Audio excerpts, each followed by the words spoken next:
Hola, vamos a analizar un circuito en paralelo. Como concepto tenemos que recordar que en paralelo es una conexión en la que los elementos tienen dos puntos en común. Por lo tanto, al establecer esta conexión en paralelo, el voltaje, que es de 27 volts para este ejemplo, va a ser el mismo tanto para la resistencia de 9 ohms como para la de 18 ohms. Y esto es como la conexión que tenemos en todas nuestras casas, la conexión eléctrica. En todos los contactos nosotros tenemos un voltaje de 127 volts. Y esto es gracias a que nuestra conexión es una conexión en paralelo. Para analizar el circuito tenemos que comenzar con el equivalente resistivo para poder conocer nuestra corriente total. En este caso siempre se analiza del lado contrario a la fuente y hacia la fuente. ¿Qué vamos a hacer entonces? Recordamos nuestra fórmula para calcular resistencia total. La resistencia total dice que es el inverso de la suma de los inversos de las resistencias.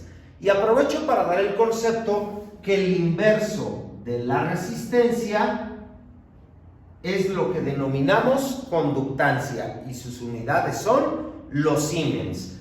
O sea que el inverso de la suma de las conductancias individuales es la resistencia total equivalente en paralelo.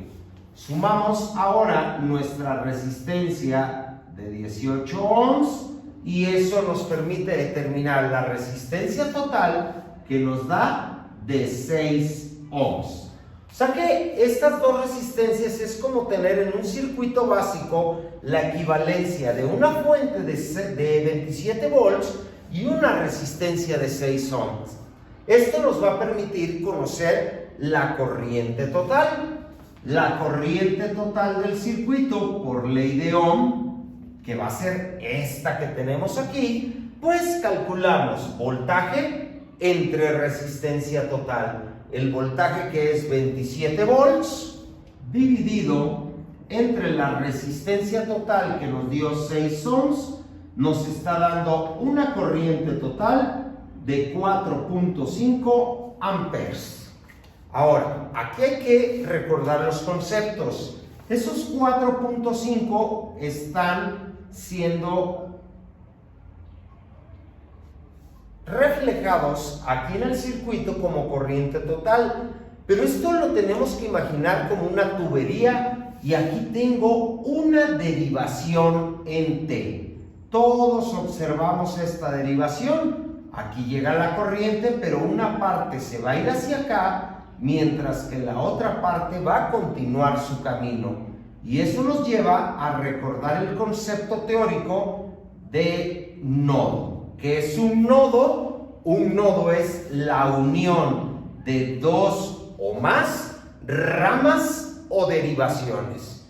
Entonces, el nodo es lo que me va a permitir que la corriente, que en este caso total es de 4.5 amperes, se divida entre esta resistencia y esta resistencia. Y como el voltaje en paralelo es el mismo, vamos a calcular las corrientes individuales. Tenemos nuestra corriente 1 a través de la resistencia de 9 ohms, que es 27 volts, dividido entre la resistencia de 9 ohms, nos da una corriente de 3 amperes. O sea que de los 4.5 que salen total o que se demandan en total a mi fuente, 3 amperes se están quedando en esa resistencia. Y el resto, pues seguramente estará como corriente 2. Vamos a analizarla. La corriente 2, por ley de Ohm, 27 volts entre 18 ohms, nos está dando una corriente de 1.5 amperes. Ahora, nosotros a simple vista, si sumamos estas 2, 3 y 1.5, que son las derivaciones, pues me está dando mi corriente total del circuito. ¿Y cómo denominamos a esto? Ley de corrientes de Kirchhoff, que no es otra cosa más que la suma algebraica de las corrientes que entran y salen de un nodo es igual a 0. ¿Quién entra al nodo? La corriente total, aquí lo vemos, 4.5 menos las que salen del nodo, que son 3 y 1.5, nos da 0. Y con esto estamos demostrando la ley de corrientes de Kirchhoff. Los invito a calcular los demás parámetros eléctricos, que en este caso son la potencia total, ya conocemos corriente total y voltaje total de la fuente. Y de ahí las potencias individuales en cada una de las resistencias.